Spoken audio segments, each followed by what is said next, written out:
মহান শহীদ দিবস ও আন্তর্জাতিক মাতৃভাষা দিবসে নারায়ণগঞ্জ ক্লাবের উদ্যোগে শহীদ মিনারে পুষ্পস্তবক অর্পণ করে শহীদদের প্রতি বিনম্র শ্রদ্ধা নিবেদন ও ক্লাব সদস্যদের সন্তানদের মাঝে চিত্রাঙ্কন প্রতিযোগিতা অনুষ্ঠিত হয়েছে। ২১-এর প্রথম প্রহরে চাষারা কেন্দ্রীয় শহীদ মিনারে পুষ্পস্তবক অর্পণ করে শহীদদের প্রতি বিনম্র শ্রদ্ধা নিবেদন করা হয়।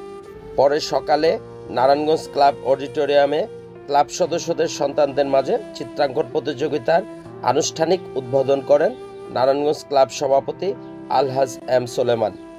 এ সময় উপস্থিত ছিলেন নারায়ণগঞ্জ ক্লাব কার্যকরী পরিষদ সহসভাপতি মোহাম্মদ সাইদুল্লাহ হৃদয়, পরিচালনা পরিষদ সদস্য হারুনুর রশিদ খান, আব্দুল কাদির মাহবুব বাবু, দিলারা মাসুদ ময়না সহ সংশ্লিষ্ট উপকমিটির সদস্যবৃন্দ ও চিত্রাঙ্কন প্রতিযোগিতার বিচারক ও অন্যান্য অতিথিরা এ সময় উপস্থিত ছিলেন। অনুষ্ঠানে আয়োজকরা জানালেন, আমাদের নারায়ণগঞ্জ ক্লাবের উদ্যোগে এবং আমাদের সদস্যদের বাচ্চাদের উদ্যোগে আজকের এই আয়োজন ২১শে ফেব্রুয়ারি উপলক্ষে, মাতৃভাষা দিবস উপলক্ষে।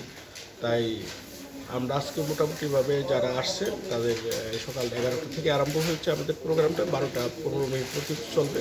12:15 পরে আমরা পুরস্কার ঘোষণা করব। আজকের আয়োজনটা খুবই ফলপ্রসূ একটি আয়োজন। বিশেষ করে আমার পাশে আমার যে কনভেনার দাঁড়িয়ে আছেন, উনি খুবই সংস্কৃতিমনা মানুষ এবং ওনার উদ্যোগেই মূলত আসলে এই আমাদের ইসি মেম্বারদের সামনে উপস্থাপন করা এবং আমরা সবাই মিলে একমত হয়ে আজকে এই প্রোগ্রামটার আয়োজন করেছি। এবং আগামী এই একটা বছর আমরা অবশ্যই ক্লাবকে ভালো কিছু দিব, তার একটা অংশ হিসেবে আজকের এই অনুষ্ঠান। আর শিশুদের প্রতিভা বিকাশের জন্য তো আমাদেরকেই কিছু করতে হবে, নয়তো নতুন প্রজন্ম আসলে সংস্কৃতির সাথে পরিচিত হবে না। সেটাকে লক্ষ্য রেখেই আজকের এই আয়োজন। আমাদের জন্য মঙ্গল কামনা করবেন, আমরা যেন সুন্দর সুন্দর অনুষ্ঠান উপহার দিতে পারি অন্তত এই বছরটায়। চিত্রাঙ্কন প্রতিযোগিতার বিচারক অতিথিরা বললেন,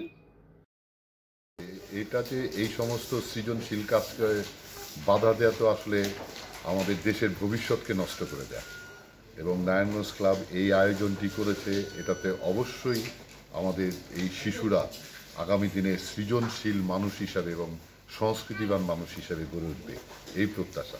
যারা আসলে ভুল করছে, কারণ সৃজনশীলতাকে আসলে ভাঙা যায় না, এটি হচ্ছে বড়।